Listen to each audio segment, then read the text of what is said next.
Good day, everyone. So we are starting chapter 15 of Wetzel's Limnology textbook, edition number 4, and this chapter will focus on the phosphorus cycle with Peter J. Dillon of the School of the Environment, Trent University in Peterborough, Ontario, Canada, and Louis A. Mollett with the Faculty of Environmental and Urban Change at York University in Toronto, Ontario, Canada. Phosphorus in freshwaters. No other elements in freshwaters has been studied as intensively and extensively as phosphorus. Ecological interest in phosphorus stems from its major role in biological metabolism combined with the relatively small amount of phosphorus available in the hydrosphere. In comparison to the rich natural supply of other major nutritional and structural components of the biota, carbon, hydrogen, nitrogen, oxygen, and sulfur, phosphorus is the least abundant and most commonly limits biological productivity in freshwaters. A great body of quantitative data exists on the sources and sinks of phosphorus in lakes. The seasonal distribution of phosphorus in lakes, its quantitative effects on the trophic status of lakes and flowing waters, and the role of lakes catchments in the phosphorus cycle. 5 decades of modeling of the phosphorus cycle and its role in freshwaters have contributed greatly to our ability to manage water quality and reduce the impact of detrimental anthropogenic activities on lakes and rivers. The distribution of organic and inorganic phosphorus in lakes and streams. It is instructive to discuss first the forms and distribution of phosphorus that occur in freshwaters before analyzing the dynamics of exchange between the compartments. A very large portion, usually greater than 90% of the phosphorus in freshwater, occurs as organic phosphates and cellular constituents either within the biota or adsorbed to inorganic and dead particulate organic materials. A much smaller but most significant component of the total phosphorus pool is the inorganic phosphorus, most of which is orthophosphate, PO4, 3-. The most biologically important component, phosphine, PH3, is a volatile, highly toxic constituent of the global biogeochemical phosphorus cycle.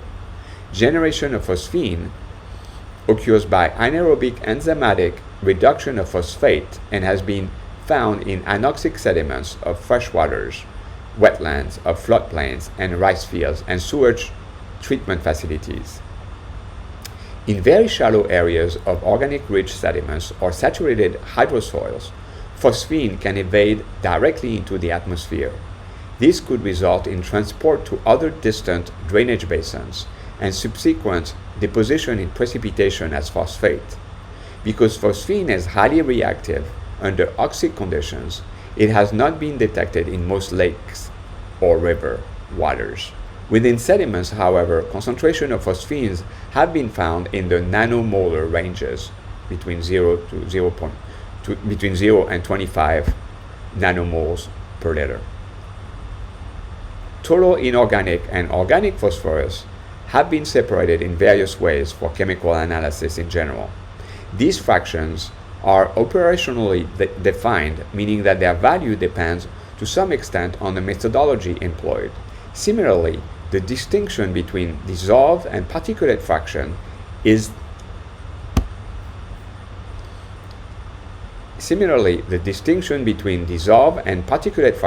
dependent on methodology. Typically, a filter pore size of 0.45 micrometer has been used, but other sizes are also common. Additionally, very large particulate matter is sometimes excluded from the particulate fraction measurement. Often these fractions relate poorly to the way in which phosphorus is metabolized, that is, to its bioavailability. Because of this, the most important and most often employed measure is the total phosphorus content of unfiltered water, which consists of the phosphorus in the particulate and in dissolved compartments. The rationale for this is that although some forms of phosphorus, such as the particulate fraction, may not be readily available to biota, they may in time be converted to forms that are.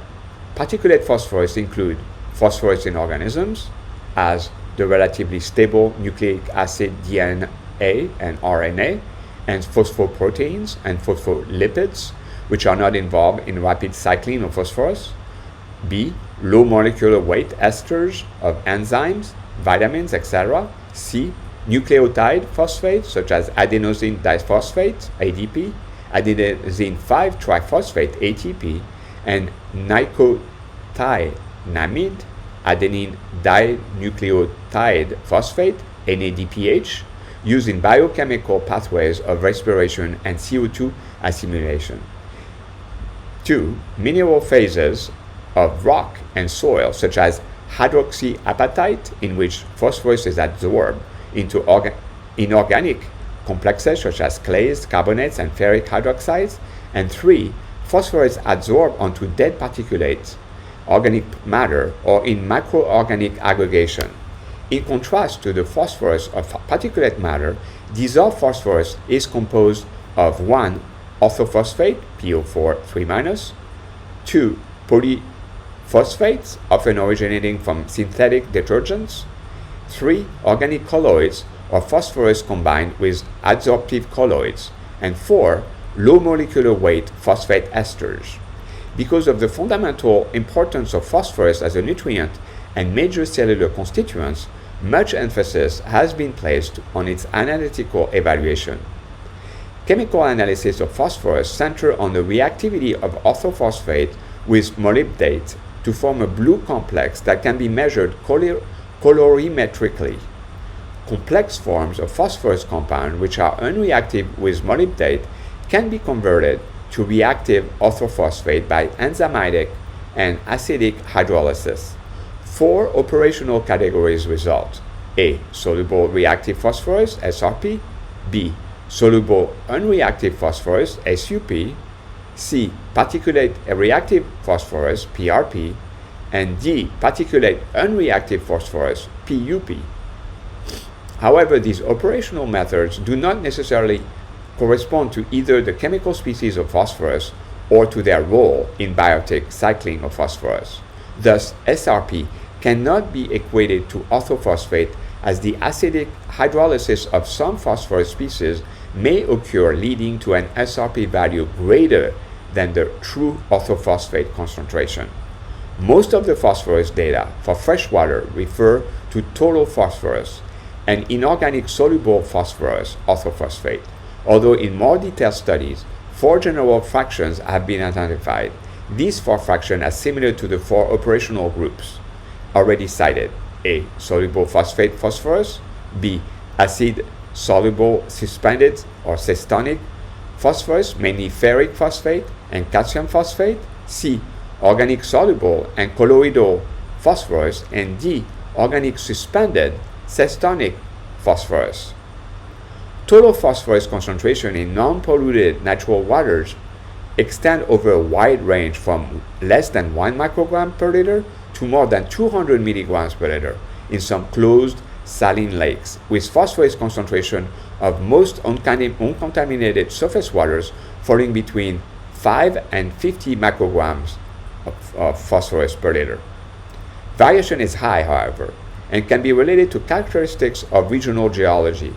Phosphorus levels of freshwaters are generally lowest in regions of crystalline bedrock geomorphology and increase in lowland waters derived from sedimentary or metamorphic rock deposits.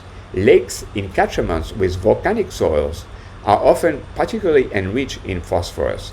Lakes rich in organic matter such as bogs and bog lakes tend to exhibit high total phosphorus concentration because of the high content of dissolved organic matter. A few sedimentary coastal areas, such as in the southeastern United States, are rich in phosphatic rock. Lakes with drainage from these deposits have abnormally high phosphorus levels. In a detailed treatment relating phosphorus and nitrogen to lake productivity, Volvinder demonstrated using several criteria that lake productivity generally increases with the lake's total phosphorus concentration, although there are a number of exceptions to this relationship. it demonstrates a general principle that is useful when dealing with applied questions of eutrophication. The quantitative relationships of total phosphorus content to loading rates of phosphorus from the drainage basin, the atmosphere, and lake sediments are discussed in the concluding section of this chapter. Separation of the total phosphorus into inorganic and organic fraction in an appreciable number of lakes indicate that most of the total phosphorus is in an organic phase. Of the total organic phosphorus, about 70% or more is within the particulate sestonic organic material, and the remainder is present as dissolved or colloidal organic phosphorus. Regular and Lean demonstrated that centrifugation and paper filtration methods of separation underestimated the importance of the sestonic organic phosphorus, since soluble organic phosphorus include a significant quantity of phosphorus in a colloidal state. Inorganic soluble phosphorus is consistently very low, constitute only of few percent of total phosphorus in unpolluted water, and as will be seen further on, is cycled very rapidly in the zones of utilization. The ratio of inorganic soluble phosphorus to other forms of phosphorus is approximately 1 to 20, or less than 5%, as inorganic phosphorus is remarkably constant in a large variety of lakes and streams within the temperate zone. The percentage of total phosphorus occurring as truly ionic orthophosphate is probably considerably less than 5% in most unproductive natural waters. So before we move on, let's look at these tables here. So table 15-1, we have general relationship of lake productivity to average concentration of epilimnetic total phosphorus. So we're talking about the upper layer of these lakes. So general level of lake productivity, ultra oligotrophic, so very nutrient poor, up to hyper eutrophic. So reduction in alkalinity in epilimion during the summer in milliequivalents per liter.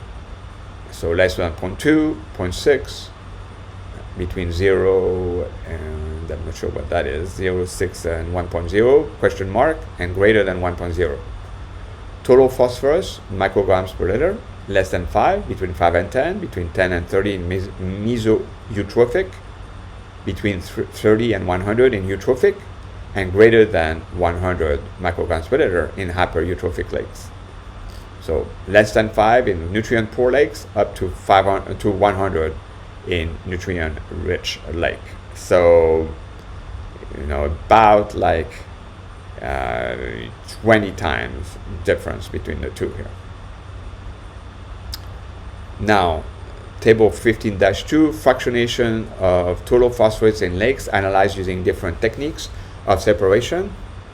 So we have the lake types here, and then we have the type of phosphorus, or fraction of phosphorus. So we have soluble inorganic phosphorus, soluble organic phosphorus, cystonic phosphorus, total organic phosphorus, and total phosphorus. Northern Wisconsin, so soluble inorganic, we have about 13%. So most of it, let's see, is in a total organic form of about 87%, and insoluble organic. So the total organic is soluble organic, probably with cystonic as well. And then the total phosphorus is the addition of those 4 fractions, I believe. Michigan lakes, so this is a group of lakes, and so most of it is in a total organic phosphorus at 88%. Cystonic phosphorus is 41% compared to 26% in Wisconsin. Lindsley Pond in Connecticut, so 90%, and total organic, so very low, like only like 9.5% inorganic. And then cystonic at 61%, and soluble organic at about 30%. And then Ontario lakes, we have even higher fraction, total organic at 94%, and then about 5.9% at total inorganic. Because phosphate concentrations are generally low in unpolluted waters, complex formations involving these major cations and various phosphate anions will have little effect on the distribution of metal ions, but have marked effects on the phosphate distribution. On the other hand, metal ions such as ferric iron, manganese, zinc, and copper are present in concentration comparable to or lower than those of phosphates. For these ions, complex formation can significantly affect the distribution of the metal ion, the phosphates, or both. For example, the solubility of aluminium phosphate, AlPO4, is minimal at pH 6 and increases at both higher and lower pH values. Ferric phosphate, FePO4, behaves similarly, although it is more soluble than Al phosphate, or aluminum phosphate. Calcium concentration influences the formation of hydroxylapatite, which is CF5 hydroxic group, and then PO4 3 times, phosphate group 3 times. In an aqueous solution lacking other compounds, a calcium concentration of 40 milligrams per liter at a pH of 7 limits the solubility of phosphate to approximately 10 micrograms of phosphorus per liter. A calcium level of 100 milligrams per liter lowers the maximum equilibrium of phosphate to 1 microgram of phosphorus per liter. Elevation of the pH of waters containing typical concentration of calcium leads to apatite formation. Moreover, increasing pH leads to the formation of calcium carbonate, which co-precipitate phosphates with carbonates. Sorption of phosphates and polyphosphate on surfaces is well known, particularly onto clay minerals, by chemical bonding of an anions to positively charged edges of the clays and by substitution of phosphate for silicate in the clay structure. In general, high phosphate adsorption by clays is favored by low pH levels, approximately between 5 and 6. Following from these interactions and the distribution of phosphorus in inorganic and organic fractions, the general tendency is for unproductive lakes with orthograde oxygen curves to show little variation in phosphorus content with depth. Similarly, during periods of fall and spring circulation, the vertical distribution of phosphorus is more or less uniform. Oxidized metals such as iron and major cations, particularly calcium, can react with and precipitate phosphorus. Lakes exhibiting cleaner grade oxygen curves during the period of stratification, however, possesses much more variable vertical distribution of phosphorus. Commonly, there is a marked increase in phosphorus content in the lower hypolimnion, particularly the later phase of thermal stratification. Much of the hypolimnetic increase is in the soluble phosphorus near the sediment. The systonic phosphorus fraction is highly variable with depth. Systonic phosphorus in the epilimnion fluctuates widely with oscillation in plankton populations and loading from littoral areas. Systonic phosphorus in the metalimnion and hypolimnion varies with the sedimentation of plankton, depth-dependent rates of decomposition, and the development of deep living population of bacterial and other plankton, for example, Euglenoophycean. All right, so let's look at figure 15-1. We have two lakes. We have the oligotrophic lake here and the eutrophic lake. On the y-axis, we have the depth. And on the x-axis, we have a concentration of phosphorus, carbon, oxygen, and theta is temperature. So this is a nutrient-poor lake. This is a nutrient-rich lake. Let's look at the nutrient-poor lake. We have concentration of PS, which is soluble phosphorus, being constant and low. Concentration of total phosphorus being a little higher in the epilimnion compared to the hypolimnion. The temperature changing a fair amount here through the thermocline and being rather low in the hypolimnion. And then the oxygen increasing, so we've seen that pattern before through the oxycline here in the hypolimnion a little bit. In a eutrophic lake, it's a very different pattern. We have soluble phosphorus increasing with depth, We have total phosphorus also increasing with depth. We have temperature also decreasing with depth, but not to the level that it does in oligotrophic lakes. We've seen that. And then we have oxygen concentration crashing and becoming zero through a very steep oxycline here. So I think that's it for today, and tomorrow we'll pick it up with phosphorus cycling in running waters. Thank you, and I'll talk to you tomorrow. Bye.